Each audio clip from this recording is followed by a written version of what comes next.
मोहित हो जाते हैं हम लोग। एक सज्जन बोले कि ये कृष्ण भगवान नहीं है। हमने कहा तो क्या है? बोले ये महापुरुष है। हमने कहा कोई महापुरुष अपनी उंगली में क्या गोवर्धन उठा सकता है? क्या कोई महापुरुष अपने मुंह में सृष्टि का दर्शन करा सकता है?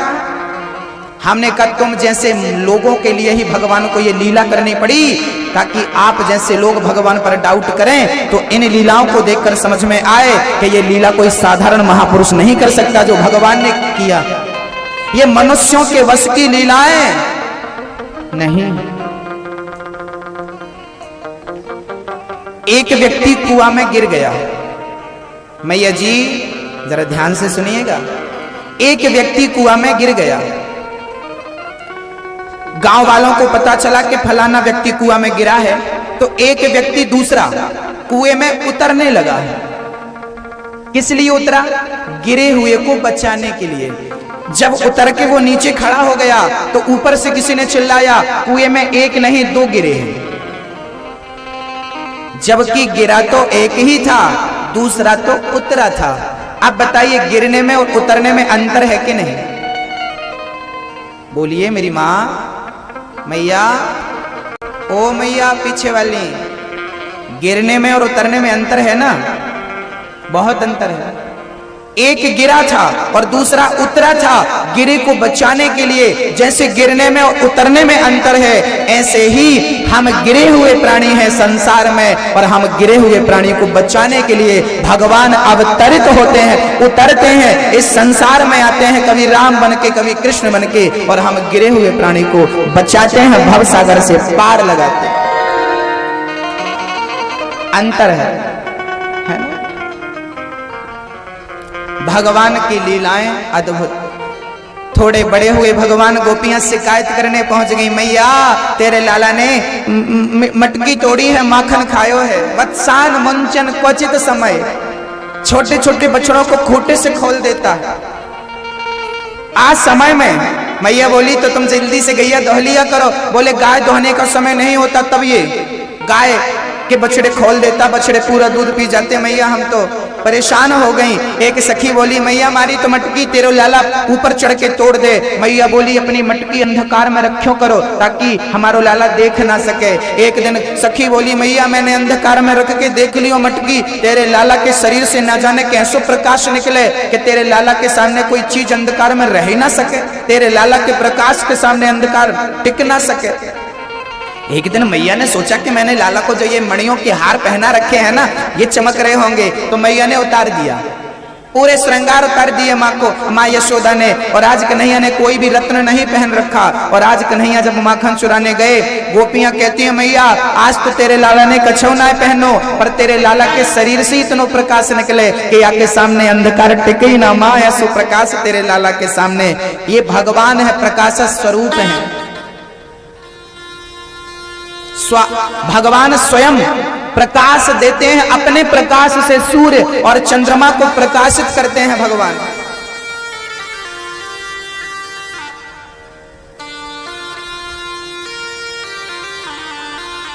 भगवान की शिकायत गोपियां कर रही हैं। मैया बोली तो अपनी मटकी जरा ऊपर लटकायो करो। एक सखी बोली हमने मटकी ऊपर भी लटका ली, लेकिन तेरे लाला के सामने का बचवे वाली थी, बांस को बड़ो डंडा या दारी के ने लाए के और नीचे से छेद करके दारी के ने पूरा माखन पी लियो। एक सखी बोली मैया जी तेरो लाला तो मारी बिटियन को भी डरवावे और कवे कि मारी टोली में भर्ती ना हैगी तो सखी परेशान करूंगो। मारी छोरी को एक दिन यादारी के ने क्या कियो मैया, मारी छोरी ने सोए रही थी तो यादारी के ने क्या कियो, मारी बिटिया सो रही थी तो यादारी के ने क्या कियो कि मारी बिटिया की चुटिया खटिया के पटिया से बांध दी और वाके कान में जाए के बोल दियो हौवा। और जब हौवा बोला मैया तो बिटिया भागी, और जब भागी तो वाकी चुटिया पटिया में कस गई, आधे बाल वाके पटिया में रह गए, आधे गंजी। सखियां शिकायत कर रही हैं, मैया बुला रही है लाला ओ कन्हैया आए कन्हैया। क्या है गो मैया? ओ बेटा देख तो तेरी शिकायत करवे गोपियां आई हैं, सचमुच तू इनको परेशान करे क्या? मैया एक नंबर की चोटी है, झूठी बोल रही है, हमारे गाल पकड़ पकड़ के कहे कि मैं शादी करना चाहूँ, मैं शादी करना चाहूँ। मैया मैं इतना सुख नहीं और इतनी बड़ी सखी से शादी कैसे रचाऊंगा? मैया बोली ज्यों सखी सही बोल रहे हो लाला। ओ मैया तेरे लाला के हजारों नखरे हैं। अब तो गोपियां जब शिकायत कर रही थी तब भगवान ने कह दिया, मैया ने जब तक या को रंगे हाथ नहीं पकड़ोगी तब तक तुम सबन की बातों को मैं भरोसा नहीं करूंगी। अब गोपियों ने पकड़ने का प्लान बनाया और भगवान अब अपनी बाल लीलाओं को करते हैं। आइए दर्शन करते हैं। कन्हैया कह रहे हैं मैया जब तक मेरो ब्याह ना कराएगी मैं चोरी छोड़ूंगा ना। मैया बोली लाला चोरी छोड़ दे, शादी को ना करेगो। भगवान बोले तो एक काम करो तुम बजना मत। भैया जरा इन बच्चों को बिठाइए शांति से।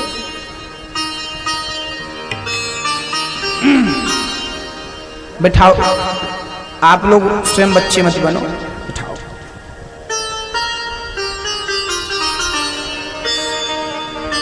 भगवान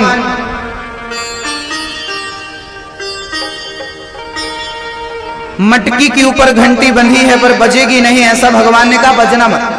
हाँ, ग्वाल वालों का गोला बनाया भगवान ने और स्वयं भगवान मटकी तक पहुंचे, निकाल निकाल के सबन को खिलाया। मटकी में बंधी घंटी सचमुच नहीं बजी, सबका पेट भर गया, घंटी नहीं बजी। जब भगवान को लगा कि अब सब खा लिए थोड़ा मैं भी खाऊं, और ज्यों भगवान ने खाना शुरू किया घंटी टन टन टन टन टन टन टन टन करके बजने लगी।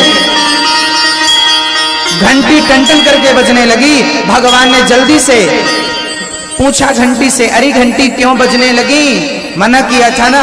घंटी बोली प्रभु जब दुनिया के लोग खाते हैं मेरा बजना जरूरी नहीं होता, लेकिन मेरा गोविंद भोग लगाए और मैं ना बचूं, हो नहीं सकता।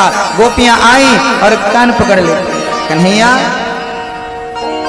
कन्हैया जिद करने लगे, छोड़ दो सखी, छोड़ दो सखी, छोड़ दो।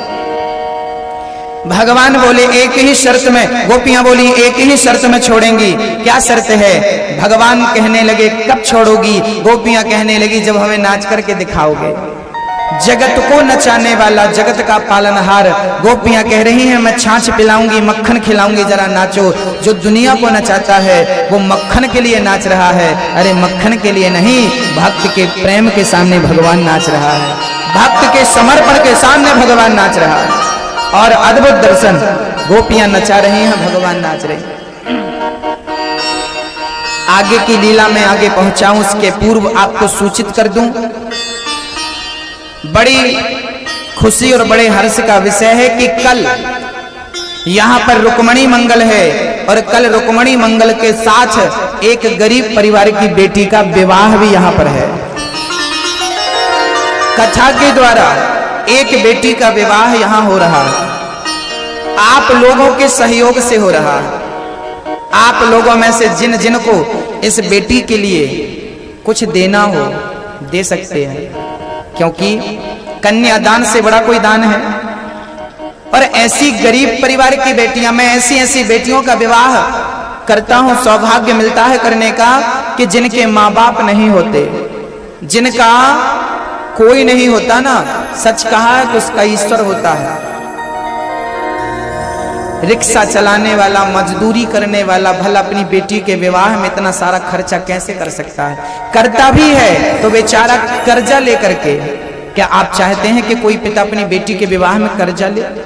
कर्जा ना ले, इसलिए हम थोड़ा थोड़ा सपोर्ट करें, हम थोड़ा थोड़ा सहयोग करें। हम साल में 100 बेटियों का विवाह करने की पूरी कोशिश करते हैं, ज्यादा हो कम ना हो। आप यदि आगे बढ़े, एक बेटी के संपूर्ण विवाह का खर्चा आप उठाना चाहें तो आप में से कोई ऐसे भक्त हो जिनको इन बेटियों के संपूर्ण विवाह का खर्चा उठाना हो तो आप उठा सकते हैं। आप अपना नाम लिखवा सकते हैं। आप आगे आकर के अपना नाम लिखवा दें कि हमारी तरफ से बेटी के लिए गोदरेज है, तो हमारी तरफ से बेटी को पलंग है, तो हमारी तरफ से बेटी को पंखा है, तो हमारी तरफ से बेटी को कूलर। आप जो भी देना चाहें स्वयं दीजिए। जिस प्रकार आपको ईश्वर ने बनाया है, एक मंदिर का निर्माण हो रहा था।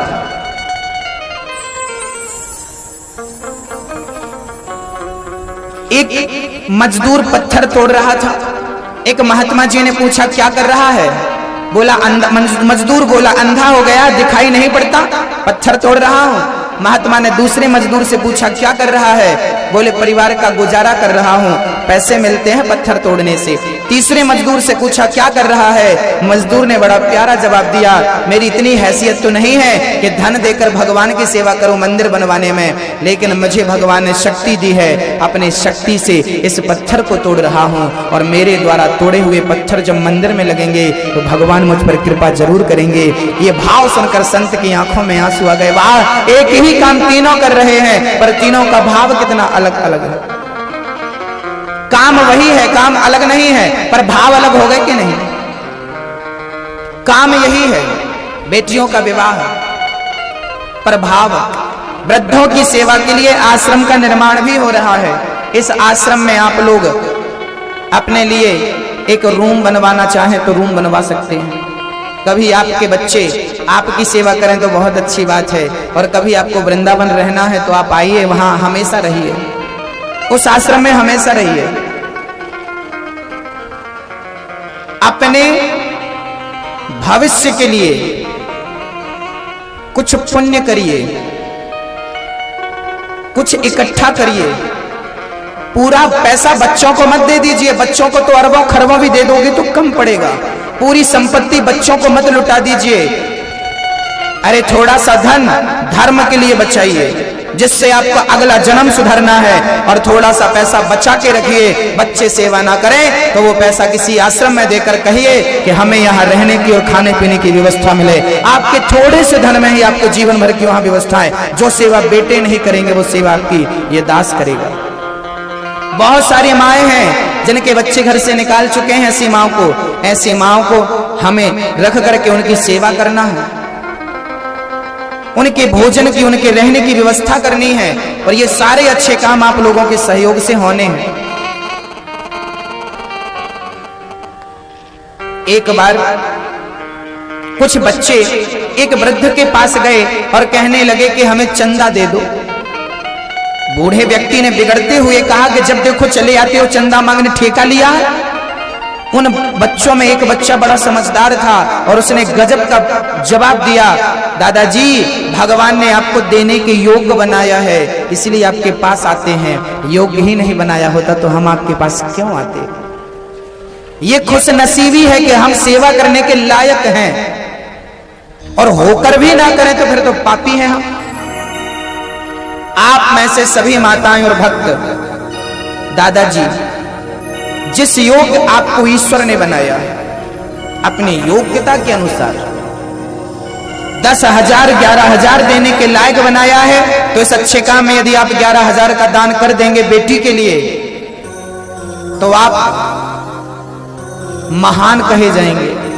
दानवीर कर्ण ने देकर ही महान अपने आप को बनाया है, दान करके ही वो महान बने हैं।